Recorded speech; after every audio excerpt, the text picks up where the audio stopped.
तब्बल 4,000 रुपयांचा माल आहे. हे बघ, ही रीना पण घेते आणि तू काय एवढं पोरगा असून घाबरतोय? अरे घे रे, एकदा घेतलं की टेन्शन गायब. पुणे शहर पुलिस दल की तरफ से पुणे शहर के जितने भी स्कूल्स और कॉलेजेस हैं उनके प्राध्यापक और उनके मैनेजमेंट को यहाँ आज बुलाया गया था और उनके साथ एक चर्चा सत्र का आयोजन किया गया था. बेसिकली इसमें कैंपस कनेक्ट एक प्रोग्राम हो जिससे यूथ को हम डिसिप्लिन करने में जो पुलिस दल प्रशासन शासन जो ये काम कर रही है उसमें proactively college management schools management का एक सहकार्य हो, एक सहभाग हो. और इसमें विशेष करके ये एक कैंपेन हो, साइबर सिक्योरिटी का उसमें विषय था, ट्रैफिक डिसिप्लिन की एक विषय थी, वुमेन सेफ्टी, साइबर क्राइम, ऐसे अलग अलग मुद्दों पे आज चर्चा हुआ. विशेष करके ये एक एंटी ड्रग जो हमारी मुहिम है उसमें हम यूथ को कैसे शामिल कर पाए.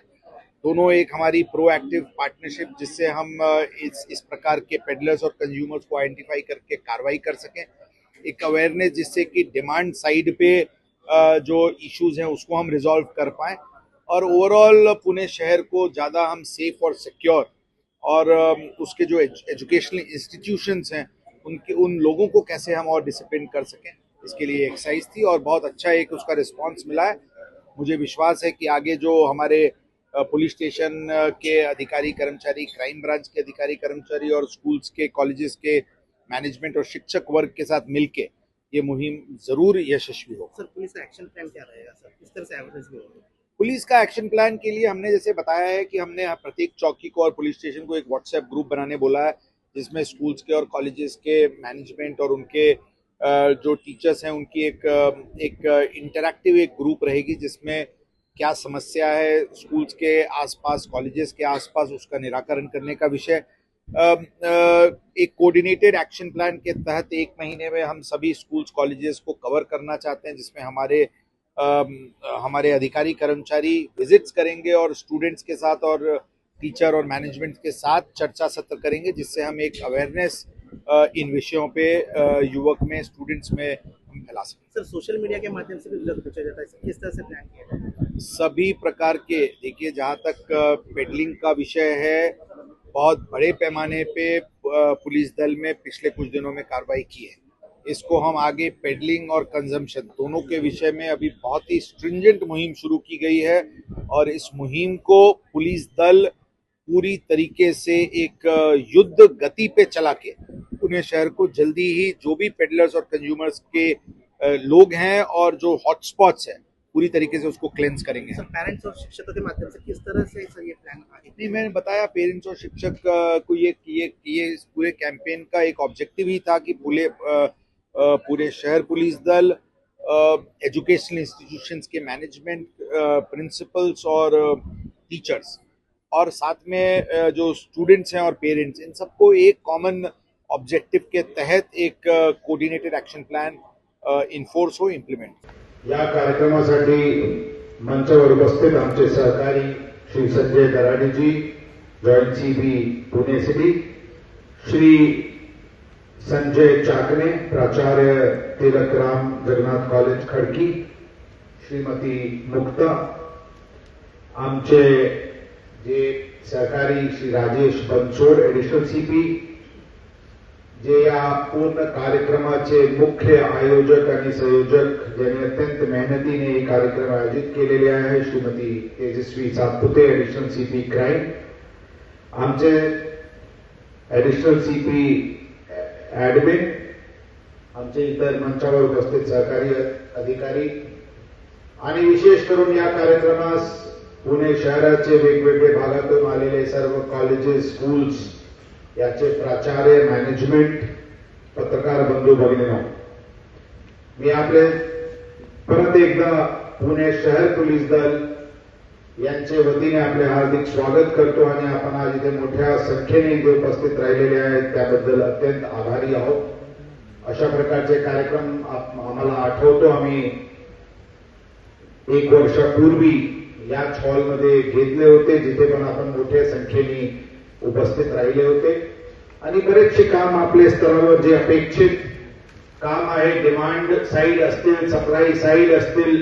आता नेहमी आपण म्हणत असतो की सप्लाय साईड फक्त पोलीस विभाग बघते, डिमांड साईड मध्ये आपले सहकार्याची गरज आहे. खऱ्या अर्थाने डिमांड साईड मध्ये आपली सहकार्याची गरज आहेतच, परंतु सप्लाय साईड मध्ये पण आपली गरज आहे. आपली भूमिका अत्यंत महत्वाची आहे, त्याबद्दल आम्ही आपल्याला नक्कीच सांगणारच आहे. खऱ्या अर्थाने हे शासनासाठी आणि पुणे शहर पोलीस दलासाठी अत्यंत प्राथमिक विषय आहे. ही आम्ही वेगवेगळ्या स्तरावर, वेगवेगळे मीटिंग्समध्ये, वेगवेगळे अशा प्रकारचे कार्यक्रममध्ये नमूद केलेले आहे. आता काही गोष्टीवर जबाबदारी कॉलेज मॅनेजमेंटचे आणि शिक्षक वर्गांचे आणि कॉलेजचे प्रिन्सिपल्सचे, टीचर्सचे यांना सर्वांना घ्यावा लागेल. आता बरेचसे काम आपण केलेली आहे, परंतु आत्मपरीक्षण करणे गरजेचे आहे की आज वेगवेगळे कॉलेजेस किंवा स्कूल्समध्ये लहान वयापासून ई सिगरेटचे वापर, वेप्सचे वापर, तंबाखूचे वापर का होऊ लागलेली आहे आणि आपले शिक्षक वर्गांचे डर, भीती, डिटरन्स मुलांवर राहिलेली आहे किंवा कसे, आणि जर राहिलेली नसतील तर आपल्याला कशा प्रकारचे दणका त्यांना द्यायची आहे, ती आपल्याला मन परिवर्तन कसे करायचे, प्रेमाने करायचे, त्यांचे पालक वर्गांना समावेश घ्यायचे, आपल्याला पोलीस दलांची मदत घ्यायची आहे. परंतु शेवटी याच्यावर झिरो टॉलरन्स अप्रोच प्रत्येक स्कूल्स आणि कॉलेजेसला घ्यावा लागेल. आता काही ऍक्शनेबल पॉइंट्स मध्ये मी पूर्वी पण सांगितले होते की कोटपा ऍक्ट मध्ये 100 यार्डचे परिसरात स्कूल कॉलेजेसच्या आजूबाजूला तंबाखू सेल आणि परचेस होता कामा नये अशा प्रकारचे एक नियम आहे, कायदा आहे. आमचे सर्व ठाणेदार इथे बसलेले आहेत, प्रभारी पोलीस निरीक्षक बसलेले आहेत, वरिष्ठ अधिकारी बसलेले आहेत. मी सर्वप्रथम आपल्याला टार्गेट देतो की आज या कार्यक्रमानंतर जाऊन 24 तासाचे आत आपले परिसराचे आढावा घ्या आणि जर त्या परिसरात जर तंबाखू आणि स्मोकिंग शॉप्स जर असतील तात्काळ त्यावर धावा बोला. आपण पण आपल्याला सांगण्यात आलेले आहे, आम्ही युनिफॉर्म मध्ये, खाकीमध्ये पोलीस अधिकारी आहे, आपल्याला प्लेन क्लोथ्स मध्ये आपल्याला तीच अधिकार अशा प्रकारचे गोष्टीवर, अशा प्रकारचे गैरकृत्यावर लढण्याचे अधिकार आहे. मी आमचे सर्व ठाणेदार आणि पुणे शहर पोलीस दलांचे वतीने आपल्याला आश्वासन देतो, आम्ही आपले मागे भक्कमपणे उभे आहे. परंतु ही मोहीम जनताची मोहीम आहे. शासन आणि प्रशासन आपले सोबत राहणारच आहे. मी आमचे ठाणेदार साहेबांना सगळ्यांना सूचना देतो, साहेब हे मोहीम फ्युचर कंटिन्युअस टेन्स मध्ये की मोहीम चालू आहे अशा अप्रोच नसताना मोहीम आम्ही चालू केली, मोहीम संपली, सर्जिकल स्ट्राईक झाली, सगळे 100 मीटर 100 यार्ड मध्ये तंबाखूचे दुकान संपला. ही 24 तासाच्या आत आपण मोहीम घ्यावी. त्यामध्ये सगळे शिक्षक वर्ग आणि पालक वर्ग आणि स्कूल मॅनेजमेंट यामध्ये सामील व्हावी, जेणेकरून आम्हाला पण एक कॉन्फिडन्स वाटण्याची गरज आहे की अशा प्रकारचे आयोजनानंतर काहीतरी एक फायर, एक आतून एक शक्ती इग्नाइट झाली आपल्याला सगळ्यांमध्ये की आम्ही आणि आपण मिळून काहीतरी करायचे, काहीतरी समाजामध्ये काही अशा प्रकारचे गैरकृत्य विरुद्ध लढा देण्यासाठी पूर्ण समाज उभे आहे. ही अशा प्रकारचे जे गैरकृत्य करणारे लोक आहेत त्यांना पण समजायला पाहिजे. आमची एक प्रथम ऍक्शनेबल पॉइंट आपल्याला राहील की कृपया करून हे करावी आणि संदेश स्पष्ट द्यावी. यामध्ये कोणाला काही अडचण वाटत असते, म्हणजे आपल्याला वाटत असते की कोणाचे दबाव आहे प्रत्यक्ष किंवा अप्रत्यक्ष, आपण पोलिसांना सांगावी. प्रभारी अधिकारी पोलीस स्टेशनचे स्तरावर त्या अडचणीचे निराकरण करण्यात येईल, मला पूर्ण विश्वास आहे. जरी एखादी परिस्थितीत आपल्याला योग्य मदत मिळाली नसल्याची आपली धारणा असते, या मंचावर आमचे पुणे शहर पोलीस दलाचे सर्व वरिष्ठ अधिकारी इथे उपस्थित आहेत. आपण कोणालाही संपर्क करा, गरज पडते तर मी पण रस्त्यावर येऊ, परंतु साहेब हे सगळे बंद व्हायला पाहिजे. ही मोहीम जरा सुरू करावी आणि हे सांकेतिक सिंबॉलिक मोहीम सुरू केल्यानंतर ही समाजामध्ये मेसेज जायला पाहिजे की आम्ही खरं अर्थाने ड्रग्सला नो बोललेले आहे. आणि फक्त हे ड्रॉइंग रूमचे डिस्कशन मध्ये आणि अवेअरनेस कॅम्पेन्स मध्ये आणि फक्त चर्चानी नाही, प्रत्यक्ष ऍक्शन होणार आहे. आणि जे कोणी मी आमची सूचना राहील सर्व प्राध्यापक वर्गाला, काहीतरी डिफरंट ऍक्शन दाखवा.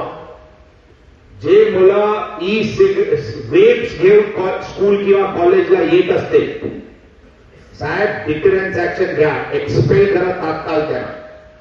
आई वडिलांना बोलवा, पोलिसांना इन्फॉर्म करा, कारवाई होऊ द्या. 1, 2, 4, 5 अशी कारवाई होऊ द्या की 100,000 लोकांचे मध्ये मेसेज जायला पाहिजे, ही गोष्टी आता टॉलरेट होण्यासारखे नाही आहे. आणि आम्ही आणि आपण इथे डेली चोर सिपाहीचे खेळ खेळण्यासाठी उभे नाही आहे. एकदा पकडल्या गेला, भरपूर वॉर्निंग देण्यात आलेली आहे, भरपूर सूचना देण्यात आलेली आहे. एकदा आता पुढच्या काळात सापडला तर त्याचे परिणाम त्यांना मुलांना आणि त्याचे जे इकोसिस्टम सपोर्ट करणारे आहेत त्यांना भोगावा लागेल. ही काहीतरी सूचना पण जायला पाहिजे आणि तशी एक नॅरेटिव्ह पण तयार व्हायला पाहिजे की ही काही गोष्टी आहेत जे टॉलरेट होण्यासारखे नाही. मी कॉलेजेस आणि जे सिनियर विद्यार्थी आहेत मोठ्या प्रमाणात पुण्याचे बाहेरचे वेगवेगळे महाराष्ट्र राज्याच्या भागातून किंवा देशाचे वेगवेगळे ठिकाणातून मोठ्या संख्येने येते, पुण्यात राहते. आता पुण्याला राहत असताना काही ठिकाणी काही कॉलेजेसला हॉस्टेल्स आहेत आणि भरपूर असे विद्यार्थी आहेत जे हॉस्टेल्समध्ये नसून तर बाहेर राहतात. काही किरायावर बिल्डिंग्स घेतात, काही पेईंग गेस्ट मध्ये असतात, काही प्रायव्हेट हॉस्टेल्स मध्ये असतात. त्या मुलांवर कोणाचे पालक गार्जियनशिप शहरात आहे, ही कॉलेज मॅनेजमेंटला विचार करणे अत्यंत गरजेचे आहे. खरं ऑक्सफोर्ड ऑफ द ईस्ट बघून लोक पालक त्यांचे विद्यार्थी त्यांचे मुलांना पुण्यात पाठवते. पुण्यात आल्यानंतर बरेच जे हॉस्टेल्समध्ये मुले नसते आणि जे बाहेर असते त्यांना योग्य नियंत्रण आणि कंट्रोल असणे अत्यंत आवश्यक आहे. आमची विनंती राहील ऍडिशनल सीपी क्राईम मॅडम की एक आता आदेश काढा, आपण जितके पेईंग गेस्ट आणि प्रायव्हेट हॉस्टेल्स आहेत त्याचे मॅपिंग शहराचे करावी. कॉलेज मॅनेजमेंटला मुले कोणकोणते प्रायव्हेट हॉस्टेल्स आणि पेईंग गेस्टला राहतात त्याचे काही मॅपिंग व्हावी आणि अशा प्रकारचे पेईंग गेस्ट आणि हॉस्टेल्सचे मॅनेजमेंट जे ओनर्स आहेत त्यांचे एक काउन्सिलिंग सेशन की ज्यावेळी ते प्रायव्हेट हॉस्टेल चालवतात तर प्रायव्हेट हॉस्टेल्समध्ये तक्रार येऊ लागलेली आहे की गर्ल्स हॉस्टेलमध्ये मुलांना अलाव करतात, काही हॉस्टेल्समध्ये सेवन तिथले वॉचमॅन पुरवत असते.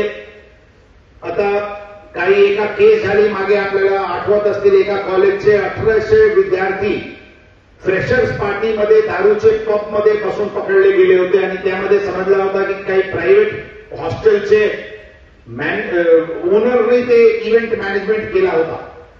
अशा प्रकारचे चित्र पण बदलण्यासाठी भूमिका पोलिसांनी घेतलेली आहे आणि आम्ही सर्व प्रभारी अधिकारीला सांगतो आपले कॉलेज मॅनेजमेंट सोबत चर्चा करून त्यांच्याकडून मॅपिंग करावी की विद्यार्थी कुठे राहते, जे चांगले विद्यार्थी आहे, जे डिसिप्लिन विद्यार्थी आहे त्यांचे पोलीस दलांचे मदत व्हायला पाहिजे. परंतु जे वाटत असतील की ज्या पेईंग गेस्ट एरियामध्ये किंवा हॉस्टेल्समध्ये गैरकायदेशीर कृत्य चालत असतील किंवा काही व्हायसेस किंवा नेगेटिव्ह पसरत असतील तिथे आपल्याला सुधारवण्याची अत्यंत मोठ्या प्रमाणात गरज आहे. त्याचे पण आपण मिळून नक्कीच हे करू. कॉलेज मॅनेजमेंट आणि स्कूल्स मॅनेजमेंटला आम्ही काही मॉरल सायन्सचे लेक्चरर नाही आहे, आमचे ते विषय पण नाही आहे, परंतु एक मुलांबद्दल आता मुक्ता मॅडमनी पण सांगितले, चाकणे साहेबांनी पण सांगितले, आपल्याला आईज आणि इयर्स उघडा ठेवून आपल्याला बघणे अत्यंत गरजेचे आहे की मुलांमध्ये काय इंडिकेटर्स आहेत ज्यांच्याकडून वाटते की ते ड्रग्स मध्ये आहे किंवा इतर निगेटिव्ह मध्ये आहे, व्हायसेस मध्ये आहे, त्यांचे शिक्षणावर योग्य ध्यान लागत नाही, ही आपल्याला वॉच ठेवणे अत्यंत गरजेचे आहे. त्यासाठी एक इंडिकेटर म्हणून अटेंडन्स एक अत्यंत मोठा एक इंडिकेटर आहे. जर कोणी मुलं 80% 90% अटेंडन्स त्यांचे कॉलेजमध्ये असतील. आमची धारणा आहे की 99% ते स्टुडंट शिक्षण मध्ये त्यांचे ध्यान लागत आहे, आपण गृहीत धरू शकतो.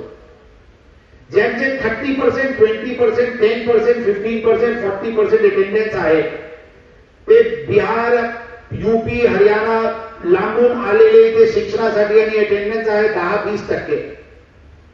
करतात काय ते काही त्यांच्यावर काही नियंत्रण असण्याची, काही त्यांचे वॉच ठेवण्याची गरज आहे का की शिक्षणासाठी आलेली आहे, अटेंडन्स मध्ये कॉलेजमध्ये येत नाही किंवा स्कूलमध्ये येत नाही, करतात तरी काय? आणि जर काय करतात त्याचे इंडिकेटर बघून जर लॉजिकल रिझन नसते तर अशा लोकांना एकदम स्थिती बिघडते. त्याचे पूर्वी त्यांना मेन स्ट्रीम मध्ये आणण्याची जबाबदारी मला वाटते की स्कूल कॉलेजेसनी जर मनात घेतली तर त्यामध्ये मोठ्या प्रमाणात फरक पडू शकते. आणि मी आता जे काही आपल्याला वेगवेगळे विषय कधी कधी वाटते, कधी कधी नक्कीच असे चित्र असते की स्टुडंट आपले ऐकत नसते, काही पेरेंट्सचे की पेरेंट बॉडीजचे काही विषयावर ऑब्जेक्शन असू शकते,